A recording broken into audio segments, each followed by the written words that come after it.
Sir ಹೇಳಿ, ತಮ್ಮ ಹೆಸರು, ಎಲ್ಲಿಂದ ಮಾಡ್ತಾ ಇದ್ದೀರಿ ಹೇಳಿ ಫೋನು?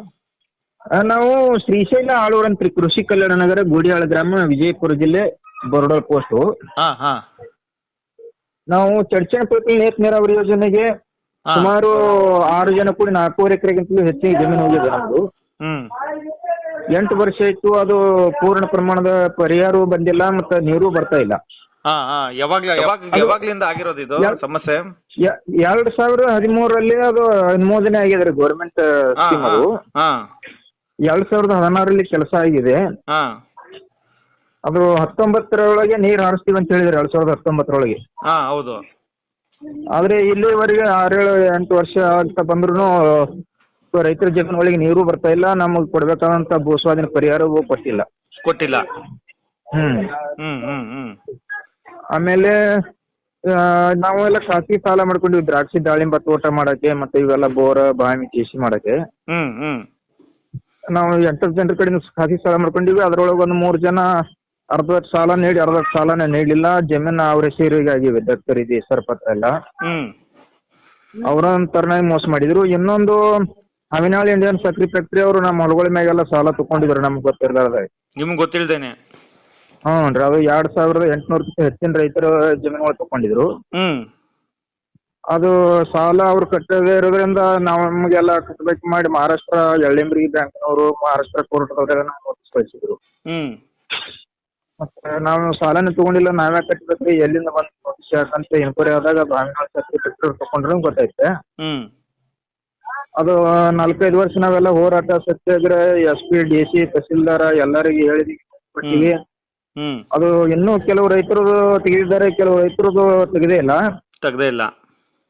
ಅಂಡ್ ಕೆಲವು ರೈತರು ಜನರಲ್ಲಿ 1 ಟೈಮ್ ಸೆಟಲ್ಮೆಂಟ್ನಾಗ ಅಸಲು ಮಾತ್ರ ಕಟ್ಟಿದ್ದಾರೆ, ಬಡ್ಡಿ ಕಟ್ಟಿಲ್ಲ. ಹೀಗಾಗಿ ಬ್ಯಾಂಕ್ನಲ್ಲಿ ಇನ್ನೂ ಕಟ್ಟಬೇಕಿರೋದ್ರಿಂದ ಬಹಳಷ್ಟು ರೈತರಿಗೆ ಇನ್ನೂ ನಮಗೆ ಅದ್ಭುತ ಸಾಲ ಸಿಗ್ತಾ ಇಲ್ಲ. ಅದೊಂದು ಸಮಸ್ಯೆ ನಮಗಾಗಿದೆ ರೀ. ಹಿಂಗಾಗಿ ನಾವು ಖಾಸಗಿ ಸಾಲದೊಳಗೆ ಇದ್ದೀವಿ. ಖಾಸಗಿ ಸಾಲದವರು ಬಡ್ಡಿ, ದಂಡ ಬಡ್ಡಿ, ಚಕ್ರ ಬಡ್ಡಿ ಎಲ್ಲ ಕೊಡ್ರಿ, ಇಲ್ಲವ್ರು ಹೊಲ ಬಿಡುತ್ತೆ. ಕೆಲವರು ಜಮೀನದಲ್ಲಿ ಬಂದು ಕಬ್ಜೆ ಮಾಡ್ತಾ ಇದ್ದಾರೆ, ಕೆಲವರು ಜಗಳ ತೆಗಿತಾ ಇದ್ದಾರೆ, ಇನ್ನೂ ಕೆಲವರು ಕೋರ್ಟಿಗೆ ಹೋಗ್ತಾ ಇದ್ದಾರೆ ನನ್ನ ಮೇಲೆ. ಹಿಂಗಾಗಿ ನಾವೆಲ್ಲ ಸಮಸ್ಯೆ ಒಳಗೆ ನಮ್ಮ ತೋಟಗಳು ಹಾನಿಯಾಗಿ ಅವ್ರಿಗೆ ದನ ಕರಿ ಮೇವ ನೀರಿನ ಕೊರತೆ ಆಗಿದೆ. ಹಿಂಗಾಗಿ ನಾವು ಈ ಒಂದು ಸಂಕಷ್ಟ ಹೋಗಿದ್ದೇವೆ ನೋಡ್ರಿ. ಇವಾಗ ಗೌರ್ಮೆಂಟು, ಸರ್ಕಾರ ಏನ್ ಮಾಡುತ್ತೆ ಅಂದ್ರೆ ತುಂಬಾ ವಿಚಾರಗಳ ಬಗ್ಗೆ ಮಾತಾಡ್ತಾರೆ. ಇವತ್ತು ಫ್ರೀ ಯೋಜನೆಗಳು ಅಂತ ಕೊಟ್ಟಿದ್ದಾರೆ. ಆದ್ರೆ ಇಲ್ಲಿ ರೈತರು ಕಷ್ಟನೇ ಗೊತ್ತಾಗ್ತಾ ಇಲ್ಲ. ರೈತರು ಇಷ್ಟೆಲ್ಲ ಕಷ್ಟ ಪಡ್ತಾ ಇದಾರೆ. ನಿಮ್ ತರನೇ ಸುಮಾರು ರೈತರುಗಳಿಗೆ ಕಷ್ಟ ಇದೆ, ಒಂದಲ್ಲ ಒಂದು.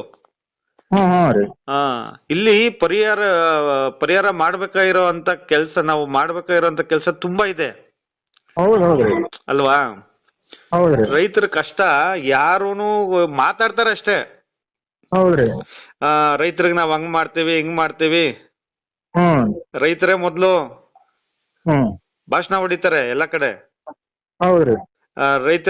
ರೈತರಿದ್ರೇನೆ ನಾವು, ರೈತರು ಬೆಳೆದ್ರೇನೆ ನಾವು ತಿನ್ನೋದು ಅಂತ. ಆದ್ರೆ ರೈತರಿಗೆ ಒಳ ಇರುವ ಕಷ್ಟ ಇವಾಗ ನೋಡಿ, ನೀವ್ ಹೇಳ್ತಾ ಇದ್ದೀರಾ, ಹೇಳಿದ್ರೇನೆ ಗೊತ್ತಾಗೋದು. ಇವಾಗ ರೈತರು ಬಡವರಿದ್ದಾರೆ, ಕಷ್ಟ ಪಡ್ತಾ ಇರ್ತಾರೆ. ಇವಾಗ ಇವರು ಸರ್ಕಾರದವರು ಇದನ್ನ ಮನ್ಸ್ಬಿಟ್ರೆ ಒಂದ್ ದಿವಸಕ್ಕೆ ಮುಗಿಸ್ಬೋದು ಅಲ್ವಾ? ಆಮೇಲೆ ರೈತ ಸತ್ತ, ಸಾಲ ಮಾಡ್ದ, ಕಷ್ಟ ಇತ್ತು ಅಂತಾರೆ. ಕಷ್ಟ ಹೇಳ್ಕೊಂಡಾಗ ಯಾರು ಸ್ಪಂದಿಸಲ್ಲ. ಸ್ಪಂದನ ಮಾಡಲ್ರಿ ಅಲ್ವಾ? ಕಷ್ಟ ಹೇಳ್ಕೊಂಡಾಗ ಸ್ಪಂದಿಸಲ್ಲ. ಮನುಷ್ಯ ಹೋದ್ಮೇಲೆ ಅಯ್ಯೋ ನಾವು ಮಾಡ್ತಾ ಇದ್ವು, ನಮ್ಗೆ ಹೇಳಿದ್ರೆ ನಮ್ ಸರ್ಕಾರ ಮಾಡ್ತಾ ಇತ್ತು, ಆ ಸರ್ಕಾರ ಮಾಡ್ತಾ ಇತ್ತು. ಏನ್ ಜನರಿಗೆ, ರೈತರಿಗೆ ಬೆಲೆನೇ ಇಲ್ವಾ ಅಂತ. ರೈತರು ಇಷ್ಟೆಲ್ಲ ಕಷ್ಟಪಟ್ಟು, ಇಷ್ಟೆಲ್ಲ ಸಾಲ ಮಾಡ್ಕೊಂಡು ರೈತರಿಗೆ ಇಷ್ಟೆಲ್ಲ ಮೋಸ ಆಗ್ತಾ ಇದ್ರು. ಯಾರು ಕೇಳೋರೇ ಇಲ್ವಾ ಅನ್ನೋದು ನಿಮ್ ತಲೆಗೆ ಬಂದ್ಬಿಟ್ಟಿದೆ ಅಲ್ವಾ?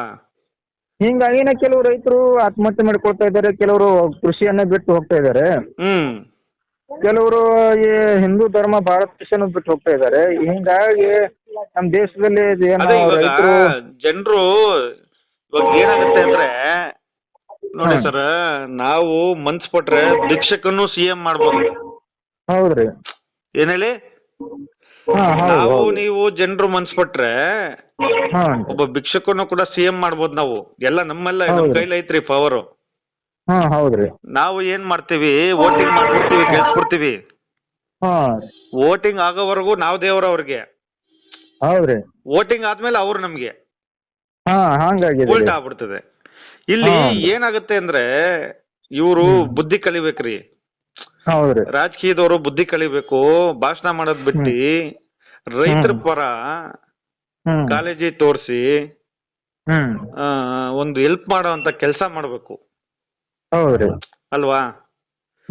ಇದು ಖಂಡಿತವಾಗ್ಲೂ ಜನರು ಕೇಳಿಸ್ಕೊಂತಾರೆ. ನಿಮ್ಗೆ ಇದರಿಂದ ಏನಾದ್ರು ಒಂದು ಒಳ್ಳೇದಾಗೋ ತರ ಒಂದು ಕಾರ್ಯಕ್ರಮ ಮಾಡ್ತೀವಿ ನಾವುನು. ಮಾಡಿ ಸರ್, ನಾವೆಲ್ಲ ಅವಶ್ಯವಾಗಿ. ನಾನು ನಿಮ್ಗೆ ತಿರ್ಗಾ ಕರೆ ಮಾಡ್ತೀನಿ. ಸರ್, ನಿಮ್ಮ ವಿಚಾರದ ಬಗ್ಗೆ ಒಂದು ಕಾರ್ಯಕ್ರಮ ಮಾಡಿ ಮಾತಾಡ್ತೀನಿ ನಾನು ಈ ವಿಚಾರವಾಗಿ. ಮಾಡೋಣ. ಲೈವ್ ಕಾರ್ಯಕ್ರಮಕ್ಕೆ ಬರ್ತೀನಿ. ಆ ಲೈವ್ ಬಂದಾಗ ನಿಮಗೆ ಫೋನ್ ಮಾಡ್ತೀನಿ. ಇದ್ರ ಬಗ್ಗೆ ಒಂಚೂರು ಮಾತಾಡೋಣ. ಸರಿನಾ? ಸರಿ ಸರ್. ಸರ್, ನಾವು ಇದು ಹೆಡ್ ಆಫೀಸ್ ಬೆಂಗಳೂರಿನಾಗ ಐತೆ ಸರ್. ನಮ್ದು ಪ್ರಜಾಪ್ರತಿನಿಧಿ ಅಂತ ಚಾನಲ್ ನಮ್ದು ಇದು ಬೆಂಗಳೂರಲ್ಲಿದೆ. ಬೆಂಗಳೂರಲ್ಲಿ ಹೆಡ್ ಆಫೀಸು. ನಾವೀಗ ಬೆಳಗಾವಿ ಬಂದಿವ್ರಿ ಸರ್. ಇಲ್ಲೇ ಎಲ್ಲ ನಾಳೆ ನಾಡಿದ್ದೆಲ್ಲ ರೈತರ ಹೋರಾಟಕ್ಕೆ ಎಲ್ಲ ನಿಮ್ ಜೊತೆಗೆ ನಾವು ಇರ್ತೀವಿ. ರೈತರ ಜೊತೆಗೆ ನಾವು ಯಾವಾಗ್ಲೂ ಇರ್ತೀವಿ. ಬಡವರ ಜೊತೆಗೆ, ರೈತರ ಜೊತೆಗೆ, ರೈತರ ಕಷ್ಟಕ್ಕೆ, ನಿಮ್ಮ ಹೋರಾಟಕ್ಕೆ ಯಾವಾಗ್ಲೂ ನಮ್ಮ ಬೆಂಬಲ ಇರುತ್ತೆ. ಸರಿನಾ? Thanks sir. ಪ್ರಜೆಗಳು ಒಂದು ಧ್ವನಿಯಾಗಿ ನೀವು ಒಂದೆಲ್ಲ ಸುದ್ದಿ ಬಿತ್ತಾರೆ. ಸತ್ಯ, ಇಷ್ಟೇ ಬೇಕಾಗಿರೋದು. ಹೋಗ್ಬೇಕಾದ್ರೆ ನಾವೇನೋ ಎತ್ಕೊಂಡು ಹೋಗಲ್ಲ. ಹೌದೌದ್ರಿ. 4 ನೀವು ₹1 ಕಾಯಿನೂ ಎತ್ಕೊಂಡು ಹೋಗಲ್ಲ. ನಾವು ಒಬ್ರಿಗೊಬ್ರು ಕಷ್ಟ ಅಂದಾಗ ಕೊನೆಗೆ ಬರೋದೇ ಮಾಧ್ಯಮದವ್ರ ಹತ್ರ. ಹೌದೌದ್ರಿ. ನಾವು ಸಹಕಾರ ನೀಡಿಲ್ಲ ಅಂದ್ರೆ ಭಗವಂತ ಮೆಚ್ಚಲ್ಲ. ಹೌದೌದ್ರಿ. ಅಲ್ವಾ? ನಾವು ನಿಮ್ ಜೊತೆಗಿದ್ದೀವಿ. ನಿಮ್ಮ ಎಲ್ಲಾ ಹೋರಾಟಕ್ಕೂ ಸ್ಪಂದಿಸ್ತೀವಿ. ನಿಮ್ಗೆ ನ್ಯಾಯ ಸಿಗೋವರೆಗೂ ನಾವು ಹೋರಾಟ ಮಾಡ್ತೀವಿ. ಸರಿ ಸರ್, ಆಯ್ತು. ನಾನು ತಿರ್ಗಾ ನಿಮ್ಗೆ ಲೈನಿಗೆ ತಗೊಂತೀನಿ. ಇದ್ರ ಬಗ್ಗೆ ಸ್ಟೋರಿ ಮಾಡಿದಾಗ ಸ್ವಲ್ಪ ಚರ್ಚೆ ಮಾಡೋಣ, ಜನರಿಗೆ ಗೊತ್ತಾಗ್ಲಿ. ಅಲ್ವಾ? ಎಷ್ಟೋ ಜನ ಪಾಪ ನೊಂದಿರೋ ರೈತರು ಇರ್ತಾರೆ, ಎಲ್ಲ ನಿಮ್ ಜೊತೆ ಸೇರ್ತಾರೆ. ಅವ್ರು ನಿಮ್ಗೂ ಸಹಕಾರ ಕೊಡ್ತಾರೆ. ಇದೆಲ್ಲ ಸರ್ಕಾರಕ್ಕೆ ಮುಟ್ಲಿ ನೋವು. ಏನಾದ್ರೂ ಒಂದು ಒಳ್ಳೇದಾಗ್ಲಿ ನಿಮ್ಗೆ. ನಮಸ್ಕಾರ. ನಮಸ್ಕಾರ ಸರ್. Thank you.